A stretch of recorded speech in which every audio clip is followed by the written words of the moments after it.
जरूरी सूचना है सभी स्टूडेंट्स के लिए। स्टडी फॉर सिविल सर्विसेज का Android app Google play store में आ चुका है, उसको प्लीज तुरंत इंस्टॉल कर लीजिए। और अगर आप स्टडी फॉर सिविल सर्विसेज के सिर्फ ऐप से कोई भी कोर्स, कोई भी पीडीएफ परचेस करते हैं तो उसमें अप्लाई कूपन, अगर आप ज्ञान सर जो है आप उसमें अप्लाई करते हैं, ये कूपन कोड है, तो उसमें 20% फीस तुरंत माफ हो जाएगी, मतलब 20% डिस्काउंट तुरंत उसमें लग जाएगा। ज्ञान सर लिखना है, नॉर्मली ज्ञान सर स्मॉल लेटर में है सब कुछ, कोई स्पेस नहीं, कोई कॉलम नहीं, सिर्फ ज्ञान सर, GYANSIR। इस तरह से अगर कूपन कोड लगाते हैं आप ऐप में बाई करने से पहले, जो अप्लाई कूपन वाले में आता है, तो 20% का डिस्काउंट तुरंत मिलेगा। वीडियो देखिए। नमस्कार दोस्तों बिहार पीसीएस के लिए आप बीपीएससी की तैयारी कर रहे हो और अगल बगल के स्टेट्स की भी अगर आप करें, यूपी पीसीएस, आरओ या रिव्यू, तो सबके कहने का मतलब सिविल सर्विसेज की किसी भी एग्ज़ाम की तैयारी कर रहा हूँ, स्टेट पीसीएस की, ठीक है, और यूपी ट्रिपल एससी या बिहार की जो टीचर के एग्जाम से, किसी भी कहने का मतलब सिविल सर्विसेज का एग्जाम हो या कोई भी गवर्नमेंट एग्जाम जिसमें पॉलिटी आती है, उसके मोस्ट एक्सपेक्टेड 500 MCQ का वीडियो मैं ले आया हूँ। डेली लेक्चर सीरीज़ चलेगी, तो आज अपने पहले लेक्चर को शुरू करते हैं। ऐसे ही दोस्तों आप हर एक सरकारी नौकरी की तैयारी किसी भी तरह से, अगर आप सिविल सर्वेंट बनना चाहते हैं किसी स्टेट पीएससी में, चाहे यूपी में, चाहे बिहार में, Uttarakhand PCS, Rajasthan MP PCS, तो सबकी तैयारी अब हमारे study for civil services channel से कर सकते हैं, हमारी ऐप को डाउनलोड करके। और उसमें अगर आप ज्ञान सर कोड डालते हैं, ऐसे ज्ञान सर स्मॉल में विदाउट एनी स्पेस, तो आपको हर कोर्स पर 50% डिस्काउंट भी मिलता है। क्योंकि स्टडी फॉर सिविल सर्विसेज से करंट अफेयर्स का बहुत बड़ा रोल है, पूरे मार्केट में आदमी इसी के करंट पढ़ता है, सबसे ज़्यादा सवाल आते हैं। इवन यूपीएससी में कल के सबसे ज़्यादा प्रश्न हमारे ही से आए थे दोस्तों। चलिए शुरू करते हैं।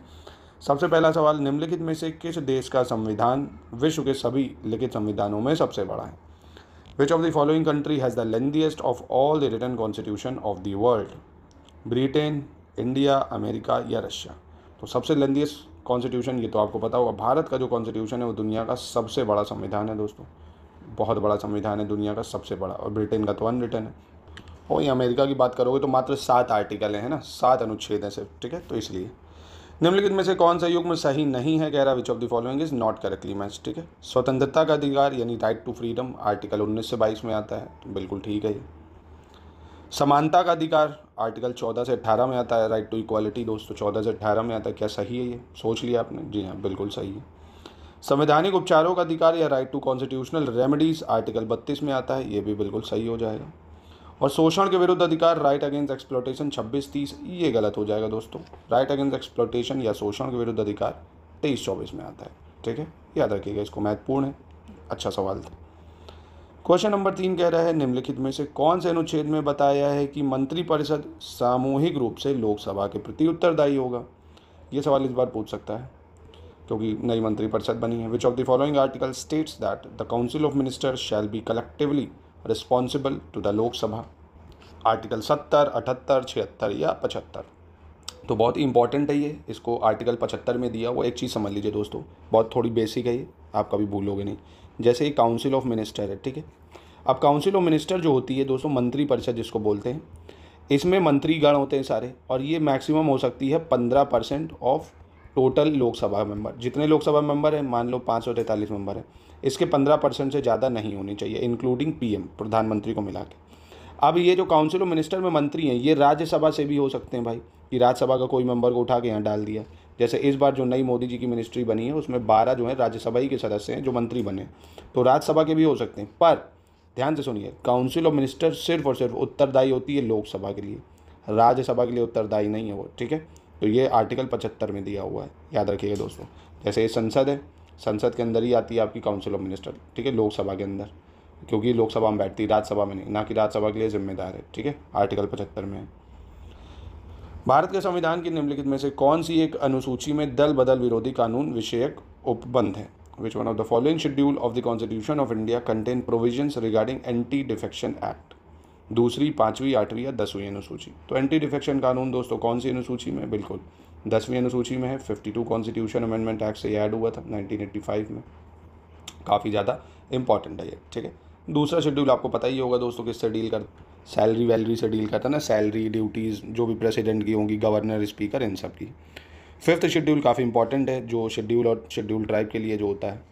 8वीं अनुसूची में भाषा दी है, लैंग्वेज दी हुई है, ठीक है, तो इसको याद रखिएगा, इसमें सैलरी वगैरह है। 5वीं अनुसूची में क्या दिया हुआ है? शेड्यूल एंड ट्राइबल एरिया से डील करता है। 8वीं अनुसूची भाषा से डील करता है, ठीक है। आगे बढ़ते हैं, 5th पे आते हैं। कह रहा under the constitution of India one of the following is not the fundamental duty. Bharat में संविधान के अंतर्गत निम्नलिखित में से मौलिक कर्तव्य क्या नहीं है? सार्वजनिक चुनाव में मतदान, to vote in public election.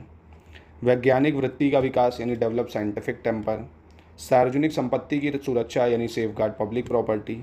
या संविधान को मानना तथा इसके आदर्शों का सम्मान, abide the constitution and respect it's ideal. ठीक है, इसमें से कौन नहीं है दोस्तों? तो देखिए, चुनाव में मतदान ये हमारी फंडामेंटल ड्यूटी नहीं है दोस्तों। आर्टिकल 329 में अगर आपने पढ़ा हो, यूनिवर्सल हेल्थ फ्रेंचाइज, आर्टिकल 18 में दिया हुआ है।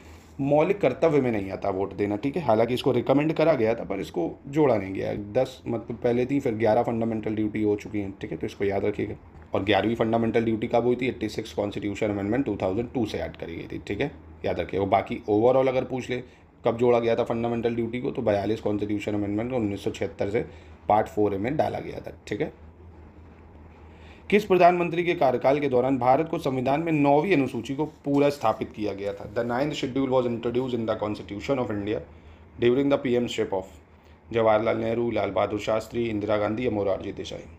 तो दोस्तों देखिए, 9th शेड्यूल ऐड करा था जवाहरलाल नेहरू ने 1951 में, जब है ना, जब दूसरों की लैंड लेनी थी और लैंड को बना रखा था फंडामेंटल राइट, तो इन्होंने वो जो ऐसे कानून थे उसको इस बकेट में डाला 9th शेड्यूल में। और 9th शेड्यूल में जो भी कानून डाल दिए गए, मतलब ऐसी बकेट थी इसमें, जो भी कानून डाल दिए गए सुप्रीम कोर्ट उसको चेक नहीं कर सकता था, रोक देता था सुप्रीम कोर्ट को। पर बाद में केशवानंदा भारती केस आता है 1973 में, जिसमें जुडिशियल रिव्यू जो है, न्यायिक समीक्षा को बेसिक स्ट्रक्चर यानी मूल धारणा बता के हटा दिया गया। तो फिर अब ये हुआ कि 1973 के पहले के जितने कानून 9वीं अनुसूची में है उसको सुप्रीम कोर्ट नहीं चेक कर सकता, पर 1973 के बाद के तो कर सकता है। तो ये डाल दिया गया था। ठीक है, ये थोड़ा मैंने आपको ब्रीफ आइडिया दिया पीछे का। चलिए अब आगे 7 number, where the resolution for the removal of vice president of India can be proposed. Bharat के उपराष्ट्रपति को पदच्युत करने का संकल्प निम्नलिखित में से कहाँ प्रस्तावित किया जाता है? कर लीजिए इसको, कहाँ प्रस्तावित किया जाता है? ठीक है, केवल लोकसभा में, संसद के किसी भी सदन में, संसद की संयुक्त बैठक में, या केवल राज्यसभा में। ठीक है, राष्ट्रपति उपराष्ट्रपति की बात कर रहा है। तो देखिए, उपराष्ट्रपति का लोकसभा से तो कोई मेंबर है नहीं। उपराष्ट्रपति जो होता है एक्स ऑफिशियो चेयरमैन होता है राज्यसभा का, तो वो केवल राज्यसभा से हटाया जा सकता है आर्टिकल 67 के तहत। ठीक है, और इफेक्टिव मेजॉरिटी से हटाया जाता है। इफेक्टिव मेजॉरिटी मतलब होता है जितने भी मेंबर होते हैं ना, देन मेंबर। इफेक्टिव मेजॉरिटी का मतलब ये समझ लो कि टोटल मेंबर में जो वेकेंट सीट है उसको हटा दिया। ठीक है, अब जैसे मान लीजिए राज्यसभा में 245 मेंबर है और 5 सीटें खाली हैं, बची 240। ठीक है, 240 बचे। अब 240 में मान लीजिए 20 अब्सेंट है, उसको भी हटा दिया तो 220 बचे। तो इनका 50% निकाल के +1, समझ गए? इफेक्टिव मेजॉरिटी होती है कि भैया जितने मेंबर है उसमें अब्सेंट हटा दो, वेकेंट जितनी सीटें खाली है वो हटा दो, जितने आए हैं उनका बस। ठीक है, चलिए next, the parliament passed administrative tribunal act in which year. संसद ने प्रशासनिक न्यायाधिकरण अधिनियम किस वर्ष पारित किया है? 1982, 1989 यानी 1989, 1986 या 1985? कौन सा अधिनियम? Administrative tribunal act. ठीक है, बताइए। तो ये देखिए, एडमिनिस्ट्रेटिव ट्राइब्यूनल एक्ट पास करा 1985 में। कब? 1985। 9th की बात करें तो union council of minister is collectively responsible to. संघीय मंत्रिपरिषद के मंत्री सामूहिक रूप से किसके प्रति उत्तरदायी है? ये मैंने अभी ऊपर आपको बताया, आर्टिकल 75 में दिया हुआ है कि ये सिर्फ और सिर्फ लोकसभा के प्रति उत्तरदायी होते हैं। ठीक है, और काउंसिल ऑफ मिनिस्टर में लोकसभा, राज्यसभा कहीं से भी सदस्य हो सकते हैं। चलिए 10वें पे आते हैं। 1946 में अंतरिम सरकार में कार्यकारी परिषद का उपाध्यक्ष कौन था? In the interim government formed in 1946 the vice president of executive council. काफ़ी इंपॉर्टेंट है ये, जो अंतरिम सरकार बनी थी कार्यकारी, उसमें उपाध्यक्ष कौन था? जवाहरलाल नेहरू, सर्वपल्ली राधाकृष्णन, श्री राजगोपालाचारी या डॉक्टर राजेंद्र प्रसाद?